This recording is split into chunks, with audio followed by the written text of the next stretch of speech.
มาต่อ EP ที่4แล้วนะทุกคนเนาะการเทรดของเราก็เริ่มต้นเข้าสู่เกี่ยวกับการเทรดแล้วเด้อเนาะบัดนี้นะก็มีแต่ว่าให้ทุกคนนั้นตั้งใจเนาะบึ้งให้เข้าเจอเนาะในแต่ละคลิปไปเนาะเพื่อให้เรานั้นสามารถสร้างกำไรได้เนาะวันนี้ก็อาจจะมีเสียงรบกวนหน่อยน้อยนึงเนาะเพราะว่าเขาเจ้าเฮ็ดเวียกอยู่ข้างๆนี้เนาะแล้วก็อย่าลืมเนาะกดไลค์กดแชร์เนาะกดติดตามให้ได้เนาะก่อนที่ว่าจะชมคลิปเนาะวันนี้เราก็จะมาเรียนรู้เนาะเกี่ยวกับการเริ่มต้นเทรดของแพลตฟอร์ม BizTrade นี่เนาะว่าเราสิเริ่มต้นเทรดจังได๋เนาะหนึ่งก็คือให้ทุกคนนั้นเตรียมพร้อมมานะก็คืออีเมลก่อนเนาะอีเมลนี้ที่ว่าจะใช้ในการลงทะเบียนแม่นบ่เนาะแล้วก็ลงทะเบียนนี่เราจะได้ลงทะเบียนผ่านรหัสอ้างอิงเนาะตัวนี้ก็คือให้ทุกคนนั้นทักหาค่อยเนาะเบอร์ค่อยจะปะไว้ลุ่มนี่เนาะทักหาเบอร์ค่อยแล้วค่อยสิเอาคลิปอีกต่างหากส่งให้เนาะในการสมัครเนาะสำหรับผู้ใดที่ว่าอยากสมัครบัญชีเปิดบัญชีผ่านลิงก์ค่อยแล้วเข้ามาศึกษาอยู่ในกลุ่มนะเนาะก็ให้ทักหาเนาะเบอร์อยู่ลุ่มเนาะแล้วก็ให้พอสมัครบัญชีผ่านแล้วให้ทุกคนตั้งรหัส 2FA เนาะหรือว่ารหัสความปลอดภัยเนาะเอิ้นว่าเป็นรหัสความปลอดภัยของบัญชีเฮาเนาะเวลาตั้งปึ๊บเฮาก็จะมีความปลอดภัยหลายขึ้นเนาะ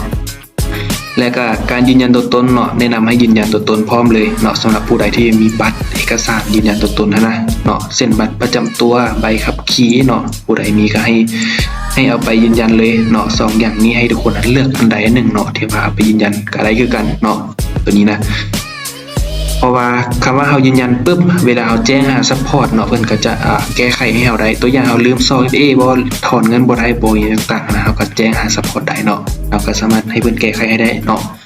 โอเคนี่ก็คือขั้นตอนในการเริ่มต้นที่ว่าเฮาจะเทรดเนาะคือค่อยว่าแล้วผู้เลยที่ว่าจะสมัครผ่านค่อยก็คือมีแต่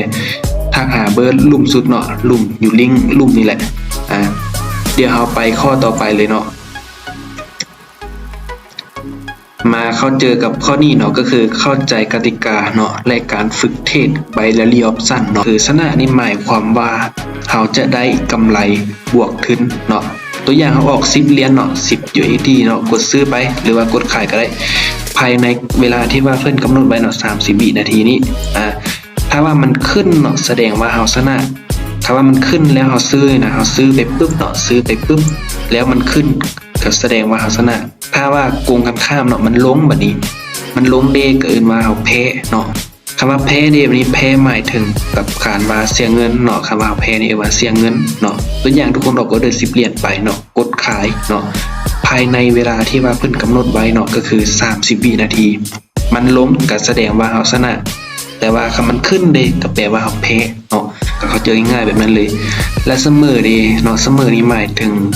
บ่ได้และบ่เสียเนาะส่งเงินคืนเนาะตัวอย่างเขาออก10เหรียญเนาะออกภายในเวลาที่ว่ากำหนดไว้นะ30วิเนาะแล้วมันบ่ขึ้นบ่ลงเนาะหมดเวลามันเบิดนะเวลามันหมดราคามันลงมาปิดอยู่จุดเก่าเนาะหรือว่า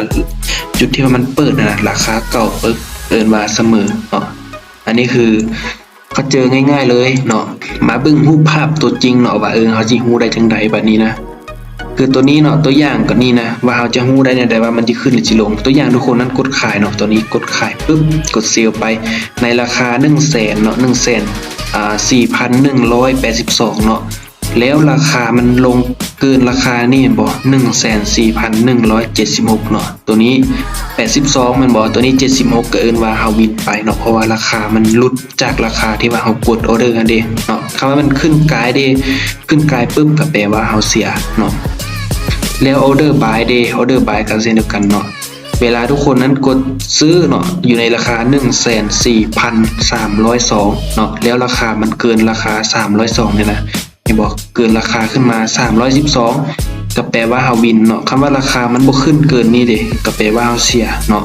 อันนี้เขาเจอง่ายๆเลยเนาะเห็นบ่อยู่ภาพรูปนี้เลยเนาะก็สิให้ทุกคนนั้นเรียนสำนั้นไปก่อนเนาะเพราะว่าเฮาเรียนทีละน้อยเฮาก็จะเข้าเจอได้ไวเนาะถ้าเบิ่งคลิป1 2คลิป